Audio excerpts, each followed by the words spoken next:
सुर्खियों में।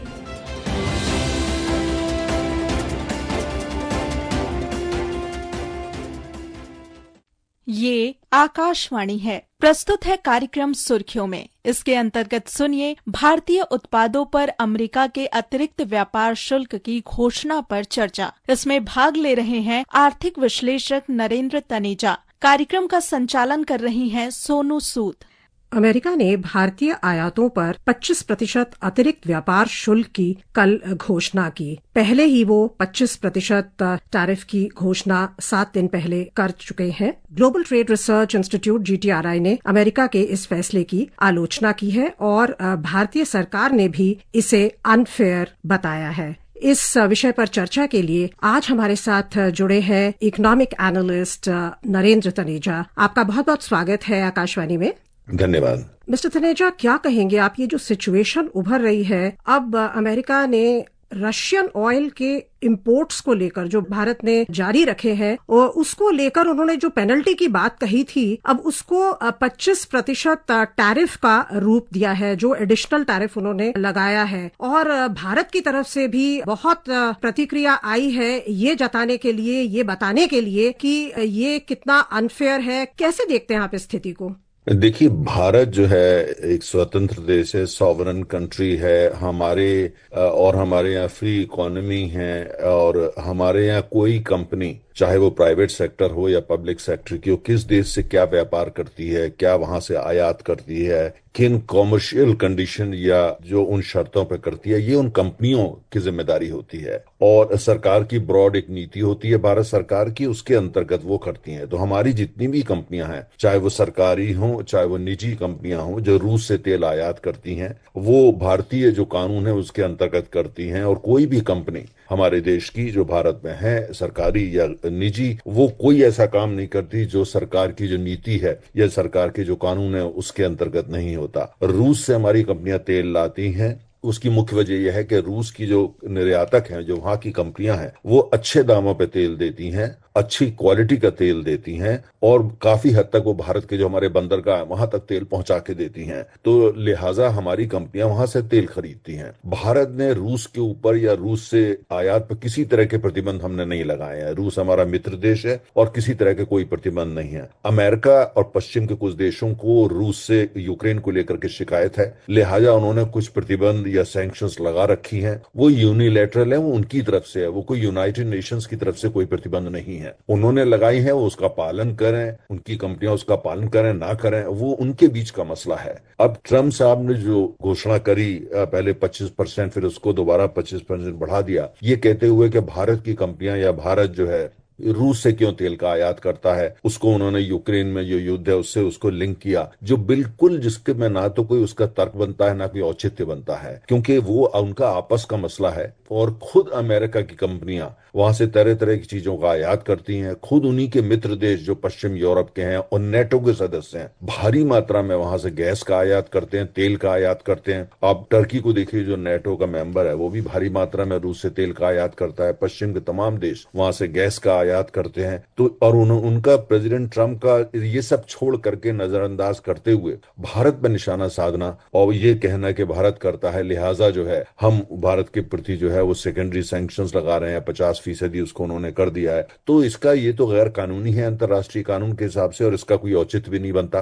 भारत दुनिया का सबसे बड़ा लोकतंत्र है, अमेरिका भी बहुत बड़ा लोकतंत्र है और हम दोनों देशों की आपस में काफी अच्छी जो है वो साझेदारी है कई मसलों को लेकर के, इंडो पैसिफिक को लेके, क्वाड में लेकर के, और इसके अलावा स्ट्रेटेजिक पार्टनरशिप है। उस सब के बावजूद प्रेसिडेंट ट्रम्प का भारत को जो है एक सिंगल आउट करना और इस तरह की जो है वो सैंक्शंस लगा देना, उनका कोई औचित्य नहीं है। अब इसकी दो वजह हो सकती है। एक वजह ये हो सकती है कि यूक्रेन युद्ध को लेके वो परेशान आ गए, तो वो आपस में बात करें, भारत का उससे क्या लेना देना। दूसरी बात, जो ट्रेड डिस्कशंस चल रहे हैं ट्रेड डील को लेकर के, अगर उसको लेके उनको कोई फ्रस्ट्रेशन है तो उनके डिप्लोमेट है, हमारे डिप्लोमेट है, आपस में बातचीत करते हैं और उसको लेकर के उसका समझौता निकालना चाहिए, कोई हल ढूंढना चाहिए। अगर उनकी कुछ ऐसी मांग है जिस मांग को भारत नहीं पूरी कर सकता, जो सुनाई में आ रहा है, वो ये चाहते हैं कि जो भारत है वो अपना रूरल इकोनॉमी, जो हमारी ग्रामीण अर्थव्यवस्था का बाजार है, वो चाहते हैं, अमेरिका चाहता है, ट्रंप साहब चाहते हैं कि उसको अमेरिकी कंपनियों के लिए भारत खोल दे। तो हमारी जो ग्रामीण अर्थव्यवस्था है वो पूरी उनके लिए खोल दी जाए, तरह तरह की चीजों के लिए, जिसमें डेयरी भी शामिल है, उसमें फिशरीज भी शामिल है, वगैरह वगैरह। वो तो भारत के लिए संभव नहीं है, क्योंकि वो हमारा जो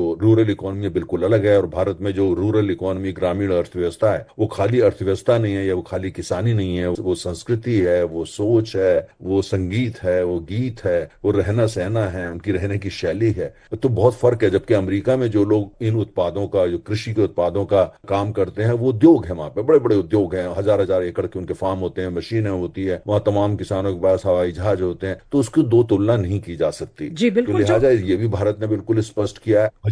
वजह क्या है, ये उनको या तो स्पष्ट करना चाहिए, लेकिन इतना जरूर जो उन्होंने किया है, भारत एक मित्र देश है, उसके साथ ऐसा करना ठीक नहीं होता, और अंतर्राष्ट्रीय कानून के हिसाब से वो गैर कानूनी है। आपने जो ग्रामीण अर्थव्यवस्था की बात की भारत की, उसके बारे में, उसके संरक्षण के महत्व के बारे में प्रधानमंत्री ने क्या कहा, ये सुनते हैं। आज वो संबोधित कर रहे थे MS Swaminathan centenary international conference को दिल्ली में। हमारे लिए अपने किसानों का हित सर्वोच्च प्राथमिकता है।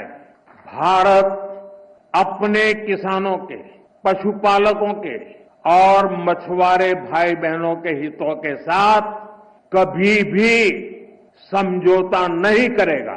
और मैं जानता हूं व्यक्तिगत रूप से मुझे बहुत बड़ी कीमत चुकानी पड़ेगी, लेकिन मैं इसके लिए तैयार हूं। मेरे देश के किसानों के लिए, मेरे देश के मछुआरों के लिए, मेरे देश के पशुपालकों के लिए आज भारत तैयार है।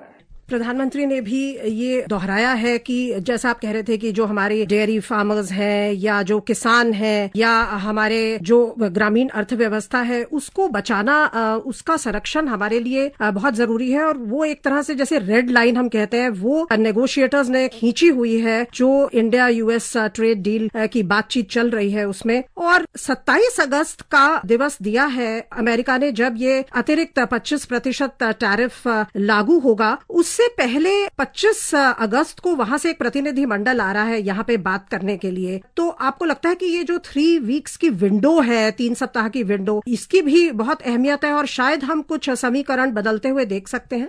देखिए, मेरा ये मानना है कि हमारा अमेरिका के साथ बड़ी अच्छी दोस्ती है, और हमारी जो उनसे संबंध है वो काफी हद तक इंस्टीट्यूशनलाइज्ड है। वो किसी व्यक्ति या किसी एक पद या राष्ट्रपति उस पर निर्भर नहीं है। अमेरिका भारत दो बड़े देश हैं, वहां पे संस्थाएं हैं, अपने उनके कानून हैं, बिजनेस और ट्रेड के प्रोटोकॉल्स हैं, और बहुत पुरानी एक परंपरा है। और भारत में उसी के अंतर्गत भारत के हमेशा अप्रोच रही। वो उन्होंने तरह तरह के वक्तव्य दिए, लेकिन भारत ने काफी हद तक उन वक्तव्यों को नजरअंदाज भी किया है। खासतौर से उसमें एक ऐसा उन्होंने वक्तव्य दिया था कि भारतीय अर्थव्यवस्था जो है वो डेड इकोनॉमी है। इस तरह के वक्तव्य मित्र देशों के लिए नहीं दी जाते, लेकिन हमारे देश की अपनी एक कूटनीति की शैली है, अंतर्राष्ट्रीय संबंधों की शैली है, उसमें हम बहुत ही सम्मानजनक भाषा का प्रयोग करते हैं, चाहे वो कोई भी देश हो। तो भारत ने कई जगह चुप्पी भी साधी, क्योंकि चुप्पी साधना भी हमारी जो कूटनीति की संस्कृति है उसमें एक शैली है, वो भी जवाब देने का एक तरीका होता है। तो इसलिए वहां से एक ट्रेड डेलीगेशन आ रहा है, जैसा सुनाई में आ रहा है। तो अगर वो वहां से आते हैं, जिन मुद्दे हैं उन पर बातचीत की जाएगी, जिन पर समझौता हो पाएगा उस पर समझौता किया जाएगा। जहां पे हमको लगता है कि एक लक्ष्मण रेखा है, उससे बाहर आगे जाना मुश्किल होगा, तो वो भी उनको एक्सप्लेन किया जाएगा। और इतना बड़ा देश है, उनको भी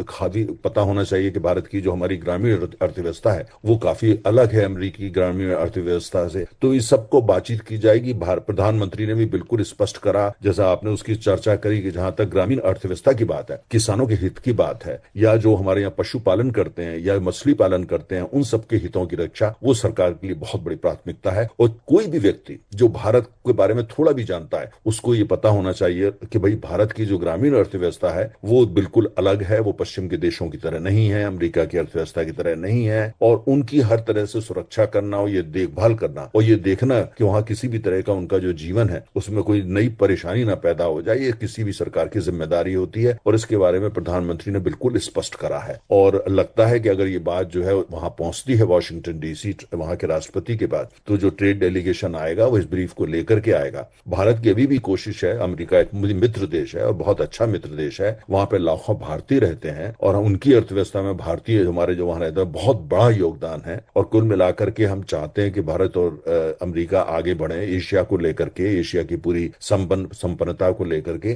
तो भारत का रवैया बहुत ही मैच्योर, बहुत ही सोफिस्टिकेटेड और बहुत ही पॉजिटिव, और इसीलिए भारत में उम्मीद की जाती है ठीक है अभी जो कुछ हुआ है वो हुआ है, जिस तरह के वक्तव्य आए हैं, भाषा की शैली रही है, लेकिन उसके बावजूद जो ये जरूरी है कि अब बातचीत को आगे लेके जाया जाए। लेकिन इतना आवश्यक है कि भारत एक पुरानी सभ्यता है, 7,000 साल पुरानी सभ्यता है। हमारे यहाँ आत्मसम्मान, हमारे यहाँ अस्मिता और हमारे यहाँ जो राष्ट्रीय हित होते हैं, इनको लेकर के जो भाषा का प्रयोग कोई भी राष्ट्राध्यक्ष अगर करता है, थोड़ा ध्यान रखे तो हम लोगों को अच्छा लगेगा। जी बिल्कुल। और आपसे ये जानना चाहेंगे कि जो भी टैरिफ लागू होते हैं वो किस तरह से हमारे एक्सपोर्टर्स को इम्पैक्ट करेंगे? क्या लगता है आपको जो सडन कॉस्ट एस्केलेशन होगा, एकदम से जो लागत बढ़ेगी टैरिफ्स के कारण, उसे कौन एब्जॉर्ब करेगा? भारतीय निर्यातक, यूएस के आयातक या यूएस के कंज्यूमर्स? इसके लॉन्ग टर्म क्या इफेक्ट्स होंगे?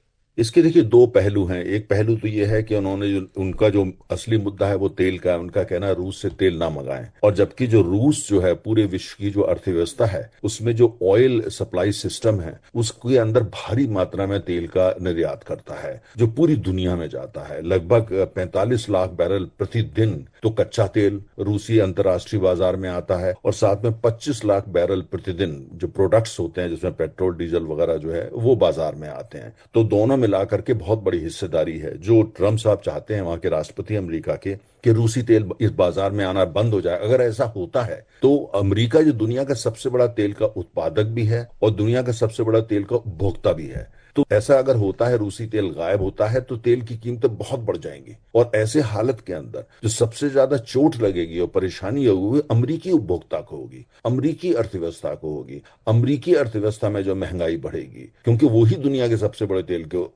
उपभोक्ता है। भारत भी बहुत बड़ा उपभोक्ता है, हम तीसरे नंबर पे आते हैं। अमेरिका के बाद चीन है, उसके बाद भारत है। तो हमको भी काफी उसमें चुनौतियां हमारे लिए नई खड़ी हो जाएंगी। तो एक तो पहला ये विषय है कि तेल की कीमत अगर ऊपर बढ़ती है तो अमेरिका के लिए खुद के लिए परेशानी होगी। और जब क्योंकि अमेरिका की अर्थव्यवस्था की जो धुरी है वो भी तेल है, पूरी दुनिया की अर्थव्यवस्था की धुरी तेल है, भारत की अर्थव्यवस्था की धुरी भी तेल है। दूसरा जो है, जो भारत के उत्पाद यहाँ से जाएंगे हमारे यहाँ से, उसमें बहुत सारी चीजें हैं, स्टील भी है, दवाइयां भी हैं, जो डायमंड ज्वेलरी भी है, बहुत सारी चीजें, सर्विसेज भी हैं। अगर उसके ऊपर जो है वो टैरिफ जो है वो 50% लगा देते हैं, तो आप अंदाज लगाइए कि वो उसका बोझ किस पे जाएगा? उसका बोझ तो अमरीकी उपभोक्ता पे ही जाएगा ना, क्योंकि एकाएक एक रात के अंदर या एक साल में या 6 महीने के अंदर वो नए स्टील के कारखाने तो वहां बन नहीं जाएंगे, या वहां पे जो है नए लोग पैदा नहीं हो जाएंगे जो डायमंड ज्वेलरी का काम करने लगे, या वहां दवाई के नए कारखाने तो नहीं खड़े हो जाएंगे। इतनी जल्दी तो होता नहीं है। वो चाहते हैं सारी चीजें अमेरिका में बने और अमेरिका अपने लिए भी बनाए और पूरी दुनिया के लिए बनाए। ठीक है, अच्छा आपका इरादा हो सकता है, लेकिन ये सब करने के लिए इकोसिस्टम बनाना पड़ता है, उसमें तो सालों लग जाते हैं। और उनका ये कहना है हम तो बस 15 दिन 20 दिन बाद आपके ऊपर टैक्स लगा देंगे, तो वो कुल मिलाकर के ठीक है हमारे लिए भी चुनौतियां बढ़ेंगी, या जो भी निर्यातक है उनके लिए चुनौतियां बढ़ेंगी, ये तो है। लेकिन उससे बड़ी चुनौती जो है वो अमेरिकी उपभोक्ता के ऊपर, क्योंकि उसको ज्यादा पैसा देना पड़ेगा, और जो चोट है वो अमेरिकी अर्थव्यवस्था और अमेरिकी उपभोक्ता को कहीं ज्यादा लगेगी। भारतीय वस्तुओं पर मौजूदा 25% शुल्क के अलावा 25% का अतिरिक्त शुल्क लगाने की अमेरिका की घोषणा के बाद the global trade research institute GTRI ने भी अमेरिका के फैसले की आलोचना की। क्या लगता है आपको, अगर हम एक्सपोर्ट डाइवर्सिफिकेशन की बात करें, वो जो रास्ता है वो हमारे लिए किस हद तक खुला है इस सिचुएशन से जूझने के लिए? और अगर हम सिर्फ तेल की ही बात करें तो वेस्ट एशियन ऑयल, या जो हम पहले जहां से तेल लेते थे रूस से पहले, वापस वहां जाने के क्या विकल्प है, ये देखते हुए कि रशिया ने अपने डिस्काउंट्स को काफी कम कर दिया है? देखिए, इसके दो पहलू दोबारा बनते हैं। तेल का जहां तक विषय है, हमारी चिंता इस बात की नहीं है कि अगर रूस से तेल नहीं आता तो कहां से आएगा। दुनिया में बहुत तेल उपलब्ध है, तेल की कोई किसी भी तरह की कमी नहीं है। हमारी चिंता ये होती है कि अगर जो ट्रम्प साहब चाहते हैं, अमेरिकी राष्ट्रपति जो चाहते हैं, उससे तेल की कीमत बढ़ जाएगी। हमारी चिंता कीमत को लेकर के है, उसका दाम बढ़ जाएगा। चूंकि हम अपनी जरूरत का 88% तेल आयात करते हैं, तो हमारी चिंता, तेल तो हम लेके आ जाएंगे, कोई कमी नहीं होगी। भारतीय उपभोक्ता को जो तेल खरीदता है, पेट्रोल खरीदता है, उसको कतई कोई परेशानी नहीं होगी किसी भी तरीके की। लेकिन कीमत एक बहुत बड़ा विषय जो है हमारी कंपनियों के लिए खड़ा हो जाएगा। दूसरा, आपने ये कहा कि भाई भारत को जो है वो, अगर अमेरिका का बाजार आंशिक रूप से भी बंद होता है हमारी कुछ चीजों के लिए टैरिफ के माध्यम से, वो इतना मुश्किल करते हैं, लेकिन इतना जरूर है कि भारत जो है, जब से हम आजाद हुए, हम चुनौतियों का सामना करते आए हैं और हर चुनौतियों से जो है हम हमेशा विजयी होकर निकले हैं। आपका बहुत बहुत धन्यवाद। शुक्रिया, धन्यवाद। अभी आप सुन रहे थे भारतीय उत्पादों पर अमेरिका के अतिरिक्त व्यापार शुल्क की घोषणा पर चर्चा। इसमें भाग ले रहे थे आर्थिक विश्लेषक नरेंद्र तनेजा। कार्यक्रम का संचालन कर रही थी सोनू सूद। सुर्खियों में